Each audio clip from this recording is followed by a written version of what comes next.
everybody. I am Vee Prince for Vanichi Magazine, and we are today here in Atlanta at Ebrick Coffee Shop. I have my vanilla latte here. I'm going to be speaking just a moment with Marie Denee of the Curvy Fashionista. She is an absolute expert in plus fashion, has been doing it for 10 years or more.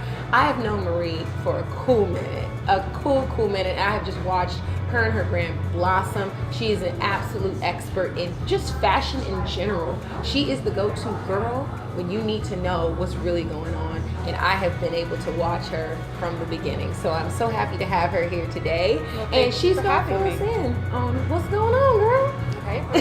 Hey girl, hey. So as you said, I've been I hit 10 years, which is crazy, because the Curvy Fashionista started off as a blog, but then now it is like kind of evolved into a digital publication. I actually have a team now. I have video, and I have interns, and it's crazy. Now I have an expo, and so just to kind of see how the brand has grown this year, we're adding 2 additional events to the brand as a whole. And for me, I started off with wanting to be that resource destination. Even though I sometimes share outfits, like that's never been a focus, although I'm now being challenged to share more of my outfits. It's always been so important for me to share the resources that are available, what's going on, who's doing it, how you can get it, what, all those details. So it's been really interesting and cool to see, kind of, to look back and be like, yo, I did that. Like, this is crazy. Yeah. So, when you asked me to be here, I'm really geeked that you had me here. Thanks for being here. I really appreciate that. Thank you. So, there's so much we can cover when we talk about plus, right? Right. When it comes to what you would call like the straight sizes versus the plus sizes. How have you, as a veteran in the industry, seen that kind of transform over time since you've done this? What I think that has happened over the past 10 years in plus sizes is an awareness. An awareness of what is available, an awareness of who is doing what, and an awareness of mainstream media actually taking note of the dollars that we spend, the amount of women that are in this market. So from business to, feel good about yourself, like everyone's taking note. And realizing like, oh, she's been here. The whole time. The whole time. And especially if you consider, though, the average size woman is what, a 16? Yep. So it's like, how can you ignore that this is the woman that's walking down the street? But I mean, if you think about it, they have ignored her. So I mean, if you create a club that's really exclusive, everyone's going to always try to fit in. Everyone's going to always try to, figure out what they can do to be better and to look better and to, fit into this mold. And a lot of times, mainstream media versus plus, with plus sizes, we've always been on the outside. Right. And so it's never been so inclusive. Right. But now with social media has kind of democratized fashion, democratized many industries, and you'll find that the growth of the plus size industry has been directly correlated to social media. Right. So do you find now that you would say that plus is being included a bit more in that mainstream and even luxury standard? So it's interesting. So yes and no. We've made inroads. There's still a long way to go. Right. But what you'll find in luxury, those plus brands that are there, like the Marina Rinaldi, Elena Monroe, they've been there. They've been leading the charge. But they're overseas, right? They're Italian brands. So, up until a couple years back, Elena Monroe was the only plus size brand to actually walk during Milan Fashion Week, right? So they actually presented, it had to be maybe like 5 years ago they stopped, right? But they had been leading that charge. You have Marina Rinaldi, who is Max Mara's plus size sister brand, and they're in Italy. They are luxury, the finest wools, the finest silks, the finest leathers. You're going to find that with Marina Rinaldi. But then More recently, you have like the Christian Siriano, who's actually introduced his main line in plus. I think it was Moda Operandi, like via a trunk show option. Right. So, I mean, you see some changes happening with the designers, but not all. Right. And so there's still more room and more opportunity, because then there's 11 Honore. They've started doing plus size designer collaborations, and they're selling plus size luxury fashion, but only up to a size 20. Right. Which we know is kind of, 20 is like that mid-range. Like you can get to a 20. Anybody can get to a 20, but it's like, okay, what we're really looking for is the full range. Right. And so they're dipping their toes, but nobody's, like, they're not fully committing. They need to just do it. Right. And then and be more representative. And then what's interesting is that you also find a lot of what's going on in the plus size industry being co-opted by mainstream media. So now everyone's kind of commercializing the body positivity trend, and this is a trend, a term that was started in the plus size industry to kind of speak better to ourselves and kinder to ourselves and more confidently to ourselves. Right. But now, like, it's like become a marketing ploy or a marketing term or a campaign with a hashtag like. Well, they'll throw a plus girl in the mix, and if she's not really servicing. And if she's not plus, I mean, if she is plus, she's like, you blink and you miss it. Right.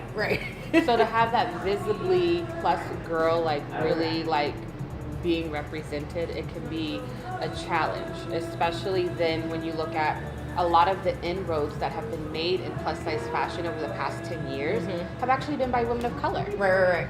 Most of the inroads, but when you look at mainstream and what they cover, it's not representative or indicative of the people who've been leading that charge. You're right. No, you're right. You're absolutely right. And the problem though is that how do we, as people of color, as women of color, as plus, how do we lead the charge? Like, what ways can we kind of take back the power in leading, more progression in the industry and kind of center back the focus? I think part of it is actually support the brands and the media that have been there from the industry.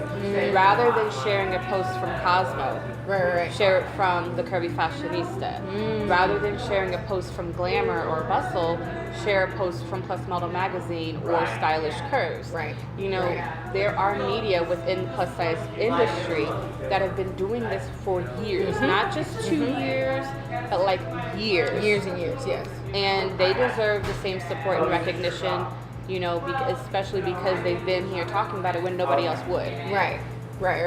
So it's showing that loyalty to those who are essentially the pioneers, because there's always the phrase of like, nobody wants to be a trailblazer, essentially, because the trailblazer gets left behind.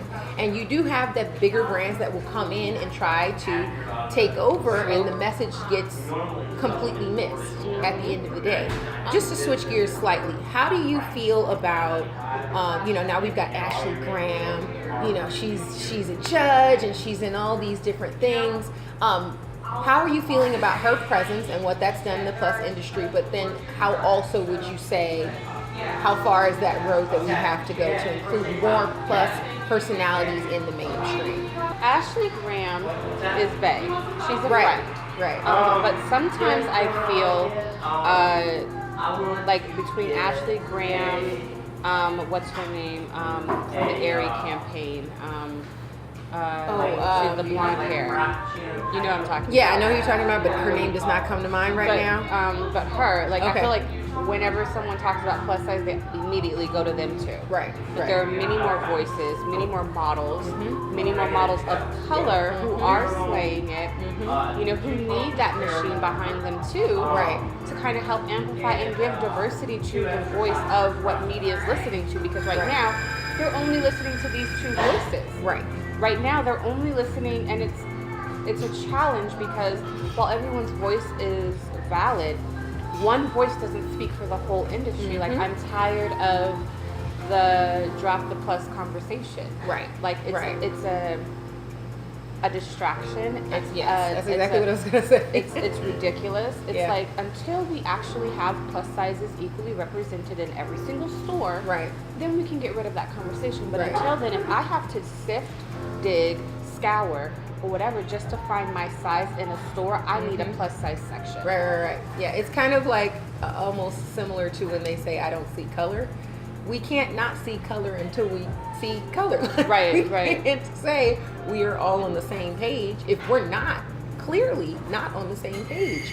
Or if I got a footnote. Right. Asterisk. Don't make me an asterisk. If I'm going to be included, make it full inclusion. Right. Really do the thing. What would you suggest for, say, a brand that wants to start including extended sizes, right? What kind of input could you give them on really kind of pushing past the 20? Like, for some reason, why obviously the 20 is the cutoff. For whatever reason, that's the thing. What input could you give them on trying to kind of get past that in reference to the style of the extended size? Email me, I'm available for consult. But I mean, real talk, give the size run.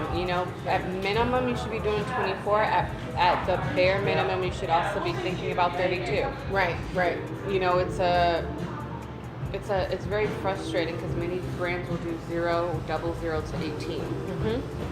But when they enter plus sizes, they only do like a 20 or 22. I mean, J. Crew and Madewell just got under fire because even though they technically extended sizes, but when you look at the sizing charts, their 20, which they stopped at, is actually like a 14. Really 20. Right. Oh, and so that's they want the too. like applause, like good job for trying, right? But you could have done way better, right? And you would think with the budget, you can actually really do the real 20, and all they want is the dollars, right? That's how you. Right. That's how I know you really don't care, right? Because they'll have those people rushing up there like, oh my God, they finally got my size, and they'll get there and be like, this is not, or it's online close. only. That's super frustrating. That is extra frustrating. Because that tells me you kind of are dating me in the dark. Right. Like you're dating me in secret. You don't really want us to be out in public. You don't want other people know that we're dating. You don't want me to be at the store. Right, but I cook some good food, so like you know what I'm saying? Like right. That's how it feels. Literally. No, that's so true. You'll come over to eat. But like you have it put in the stores. This is an argument that I've heard a lot from the actual stores carrying it, why they prefer to put it online, is they'll say the cop-out is, oh, well, we don't move our plus like that. It doesn't. Like, how do you feel when you hear that excuse from a retailer and say, oh, that's why we don't carry it in the stores? I actually used to work for a retailer who said that plus sizes don't move. And it was really, let me tell you how they set it up though. The store opened, every other brand, every other size, they had a petites department, they had every other department. So they didn't open with plus. Right. But when they did decide to put plus in, they didn't tell any associate in the store, they didn't make a store announcement, it was just on the floor. They didn't even tell the people who were on the same floor that there was a plus section now over here. What? So naturally, what happens when people come in and asking for plus sizes? They don't know. Oh, we don't have plus sizes. Oh, we don't have plus sizes. So then what happens? Plus sizes don't move. Right. So it becomes a self-fulfilling prophecy. Right. So like we tried. Right. We tried. Right. But you didn't try. You set it up for failure from the beginning. So when if you're not marketing, if you're not promoting, if you're not displaying and giving, who does a really great job of this is Forever 21. I agree. You go to Forever 21, they actually have plus models, their little plus version of a model, and she's merchandised all hella cute. She got a cute wig on. She got cute accessories. Right. Like she's totally lifestyle. Like you want to be her. Totally. And it's in store. Yep. And depending on which stores you go to, some of them it's like a whole oasis of plus size fashion. So it just depends on, like that's a great example. I mean, you can check out the Macy's here down at Phipps. Like, Lennox, whatever. They're the same difference. That whole floor is plus. And you're like wanting to walk through, they got dresses, active, like everything. Right. Denim, the more casual denim, the little contemporary brands, like it's all sorted out. Right. It's like, yes. That's exactly it. But not every Macy's is like that. Not every Forever 21 is like that. So there's an inconsistency too across the board with brands. There's an inconsistency with, how they're going to present this. But if you were in the mainline, your main lines, it's consistent at every store. Right. Except Plus. And why do you think that there's still that attitude? Like, why do you think it's still... Ignorance, because you have the old heads who are controlling the buying, the allocation. You have the old heads who are controlling the model agencies. You have the old heads who are controlling, and nobody likes change. But now, like, people are being forced to have to change. So it's like, well, I'm going to give you a little bit. Right. You know what I'm saying? Rather than actually fully make the pivot. Interesting. Nobody likes change. I mean, look what happened with the newspapers. Look what happened to the magazines. They didn't want to get on board with the whole digital media, but now the ones who have done the early pivot are the ones who are kicking butt right now. Right. That is such an interesting concept that just blows my mind when it comes to the progress. Because you would think the money would be enough.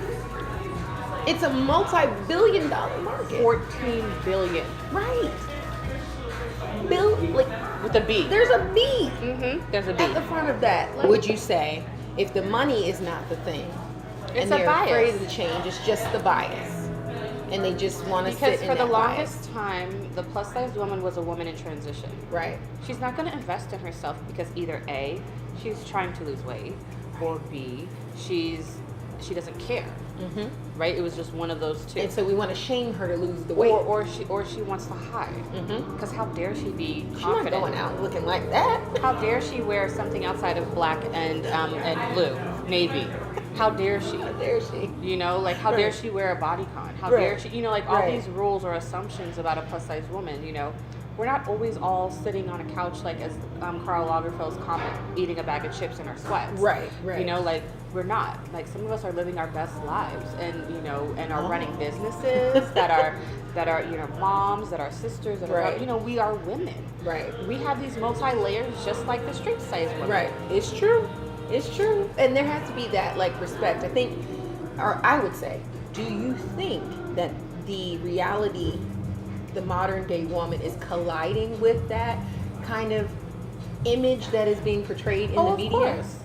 It's a force.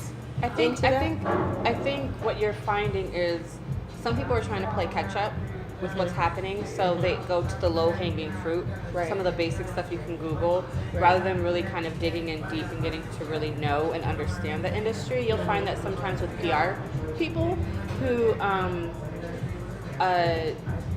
when a new, for example, Torrid, when they launched their Rebel Wilson collection, they didn't engage the plus media about that. We were chasing those stories. Right. We were trying to figure out what was going on.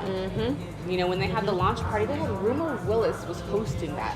What the hell? Interesting. This is the PR company that's doing this. So when you look at it, sometimes it's the PR. Again, old heads. Right. Not recognizing that plus size media plus size media exists. There are media within the plus size industry that, break news, that are sharing news, that are on it. And so, that receive pitches. So it's a multi-layered, it's not just one thing that can be fixed and voila, it's all together. It's various touch points. And a lot of what I find is that most of those touch points are actually old heads that are so set in their ways that are not even realizing or acknowledging times are changing. That is absolutely insane. That you'd still be this far along, still be trying to kind of push the button with that and have that level of inclusion. I have been doing this in December will be 10 years.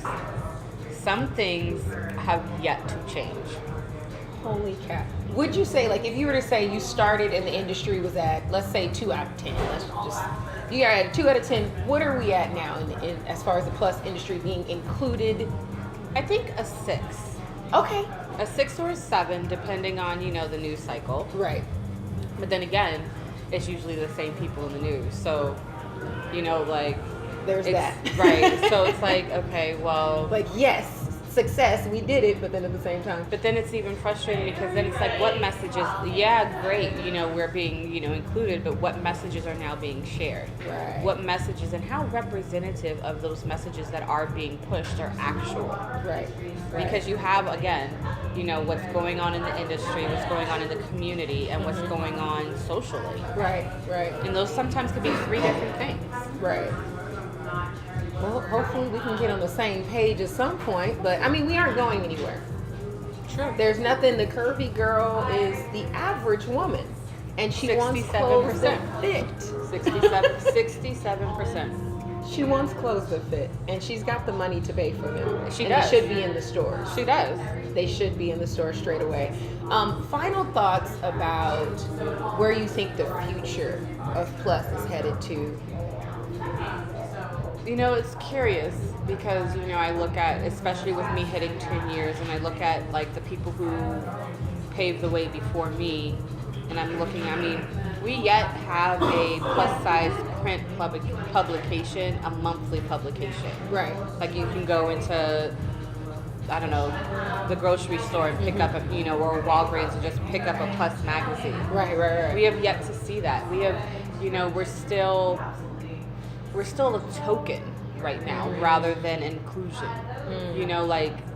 I think maybe it's Redbook that does a really good job right now of including plus sizes, but like Glamour used to, they don't anymore, and Style used to, they don't anymore.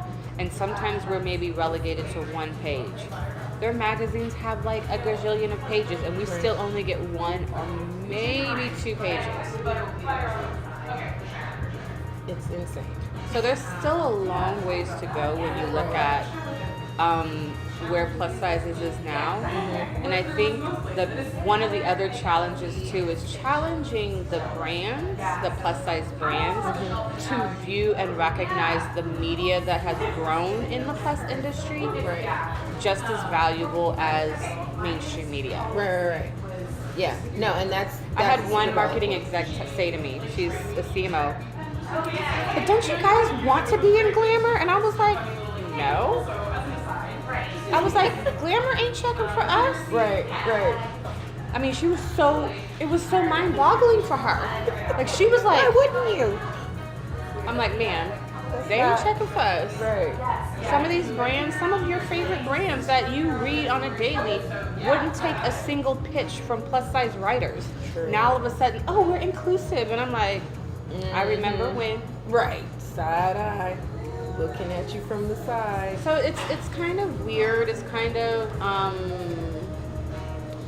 it's something that's I'm curious about. Right. I'm also curious about the disparity in race right now. When you come and you look at which I had a conversation with the brand because they had done a partnership, but they had grown off of the interactions with bloggers of color. And and then one of their partnerships was a newer person, not of color. And I was just like, you want to know why everyone's quiet? It's like a slap in the face, dude. Literally. Like how, when you look at when brands, watch next time you watch a brand's Instagram stories, when they do a blogger or influencer takeover, when you do, like when they feature different bloggers, look at what's happening. Like now all of a sudden, like, for lack of a better word, like the non-people of color have kind of woken up to how lucrative it could be. Right. Or, now they're feeling more confident. Now they're feeling like, okay, it's safe. But yeah. After it's been tested already. And it's a little, and it's, I see some of my friends get discouraged because they're like, dude, really? Where'd she come from? Right. Like, whoa. Right. And so it's an interesting time right now. Like, that's what I'm going to be more curious about watching. And I think what I have found is like, that is where I have to use my social responsibility to make sure I hold these brands accountable and I let them know, like, yo, you're messing up here. Or, like, look at this. This is going to be an issue for you. Right. Or, yo, like, take a peek at, you know what I'm saying? Right. So it's such a very interesting time. It could go in either direction. And so I do appreciate media's conversation around, but I just wish that it would be a little bit more not surface level. Right. I wish it was a little bit more deeper. A little bit more commitment to that and actual full inclusion instead of just for the media's sake, which is crap. I think it's crap. Tell me more, as we kind of wrap up here, tell me more about your expo coming up, the Curvy Fashionista Expo, and you're going to have all these amazing things. I have had the pleasure to attend, so I know it's going to be amazing this year. Tell us about that and how you think your event has actually played a huge part in being able to push that conversation along and being able to say like, hey, this is what we're doing and this is not a game, essentially. Well, so the TCF Style Expo is a 2-day plus size shopping event. Okay. We brought in big and tall fashion this last year, so to get the men in because they need love too. But it's it has been created to. We don't have a central place where we could shop all these brands. Most of the brands we shop are online only. And so what a better way to bring all of these brands into one place. So you could shop, you could dance, you could watch some awesome performances, you can engage in some really great workshops and panel discussions, and you can, watch some fashion shows and really just engage your homies and to kind of feel like you're in a safe space, like I'm not alone. And I think it's really important to kind of have that offline process or offline opportunity. I mean, I don't know if you remember Shecky's back in the day. Shecky's was a shopping event that traveled. Okay. But they never had plus sizes. Every time they came to LA at the time, they would never have plus sizes. So, after having a conversation with my cousin, she was like, we gonna make this happen. Right. Made it happen, and now we're working on our 4th. And so it's August 11th and 12th in Atlanta at the Cobb Galleria Center. Oh, that's going to be amazing. I cannot wait because you already know it's going to be full coverage. I will be there and I am so ready. Anything else you want the people to know on how we can keep progressing and not, I think it's attraction. Yeah, I think it's important to support your faves, to support and to kind of do research on who's doing what, right? Because sometimes it's easy to get lost in our bubble.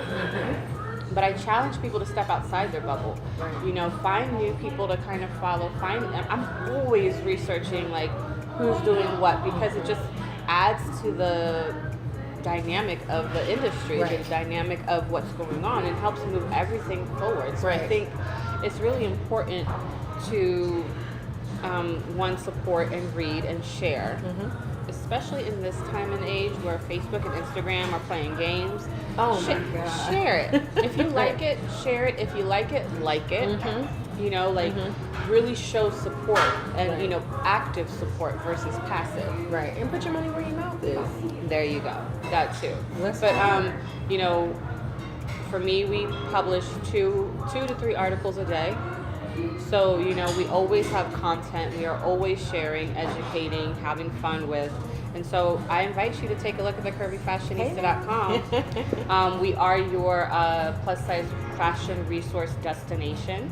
And so everything from the newest designers, the newest collaborations, from high end to, fast fashion, we got you. So. Right. Oh no, she got the full one on everything as soon as it come out. I try. We try. Y'all are on top of it. I really appreciate you being here with me today. Thank you. That was a super informative conversation. We about to get it all chopped up and they're gonna know what it is. Thank you. Thank you so much for being here. Peace out, y'all.